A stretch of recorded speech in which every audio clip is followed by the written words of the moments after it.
What is up, everyone, and welcome to another edition of the Danny Show. I'm your host, Daniel Cody, giving you commentary and reviews on all things wrestling. Thank you guys so much for joining. Before I get started, let me just say I hope you all had an amazing 2024. We are getting ready to go into. We are about to hit the quarter of the millennium, and that being 2025 coming up. Now, before I get started, there's a short where I ask you, the fans, what was your favorite wrestling match of this year? Be sure to check that out. But let's talk about tonight. First off, so tonight's episode, the last episode of NXT, was filled with a couple of things. The first thing I noticed is a lot of accidents going on in the women's division because we opened up the show with Lola Vice and Kalani Jordan, one of my favorites, Kalani and Lola fighting. Of course, due to outside interference from Cora Jade, Lola won this match. I believe it was Lola. No, I apologize. It was Kalani who won this match, much needed for her. And then Lola and Cora fought on the outside. And of course, Stephanie Vakir. I wonder if she speaks any English at all. Got to get my Spanish together. But in any event,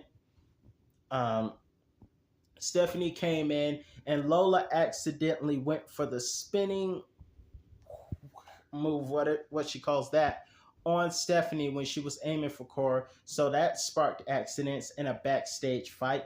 We saw later on tonight Sol Ruka in a match, and of course that ended up with her losing partly due to accidentally moonsaulting Zarya. So a lot of accidents in the women's division tonight. What's up with that? Speaking of the women, I would like to say my deepest concerns with Shotzi Blackheart. My thoughts are with Shotzi. I hope she's okay. She's going to be in a match at New Year's Evil next week, but I noticed as she was going for a running senton that she hit her head pretty badly. So I hope Shotzi's okay. And of course, congratulations to Lash Legend and Zakara Jackson for winning as Meta 4, the Meta Girls winning the Triple Threat Women's Tag Team match tonight. And before we go, I think it's only fair that I go into the new year with some Danny inspiration. In today's special segment of Dan E Inspiration, or should I say, Dan E Wrestling Inspiration, I want to give you a little bit of a word of encouragement so that you can go into 2025 being your best self. Here's my inspirational moment. If you or someone you know is in a relationship like Ashanti, Theodonis, and Carmen, ladies, if you have a boyfriend that is like Ashanti, Theodonis, run. Run. Just run. Ashanti is not the singer, Ashanti Theodonis is not going to change. When you leave him alone, here, seriously, guys, if you are messing around with somebody who is like Ashanti Theodonis, walk away. I promise you, he is going to be at the club tonight with Nikita Lyons. And if you are in that type of relationship right now, go away. That is your pro wrestling inspirational moment with Danny. Now, back to the review.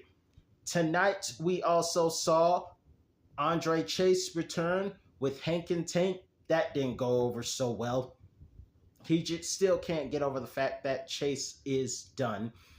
Ethan Page is still a level 4 naughty lister with what he did to Cedric Alexander.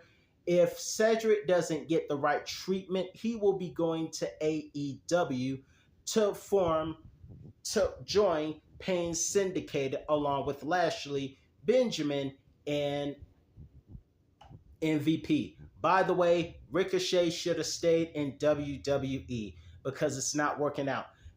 Cedric should have went to AEW and Ricochet should have stayed in WWE because the fans of AEW are throwing toilet paper at the man.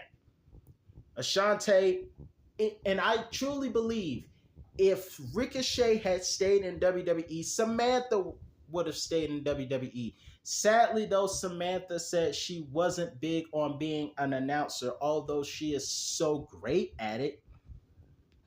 But we missed them both in WWE. They were amazing, especially Samantha. And I don't mean that in anything more than a modest way. I'm a modest man. But in any event, going forward, I don't know who the winner. I knew Roxanne Perez would be the women's of the year in NXT because she's the women's champion. Now, according to the fans, Jada Parker is everyone's favorite, but for all the wrong reasons. So, of course, my favorites were obviously Kalani, Valkyrie, Julia, everyone who is cool and babyface. But in any event, I am really looking forward to next week. I was hoping we would get Trick versus Oba, but we're going to get a triple threat match. Who knows? We might get Oba versus Trick at Stand and Deliver Las Vegas. But I know one thing. 2025 is the year of dream matches. Cat Williams said that 2024, everyone, including Vince McMahon, the Grinch, the Vince that stole Janelle Grant's Christmas, and I'm not trying to be funny, because what that man did was absolutely terrible, and CM Punk knows it because he alluded to Vince when he said that, like us all, we love WWE, we just despise the guy who ran the darn place until Triple H came along, because he's an evil Mr. Vince. He's the king of sinful stock. You have freak-offs in your brain cells and your heart is cold as steel, Mr. Vince. My rhymes are all off. But I just wanted to go out and have some fun with you guys before I left. I don't know who the superstar of the year WWE-wise was, NXT-wise was, because Obafemi came in and just stole the whole spotlight. But nonetheless, I'm sure next week is going to be an awesome triple threat match. 2025 is the year of dream matches. Punk, Seth, Rock, Roman,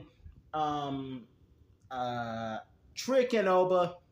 I wish we would have got Brock versus Gunter, but Brock made too many bad choices. And in 2025, folks, make good choices. Another inspirational moment for you folks. Make good choices in 2025. Let's all try to do better.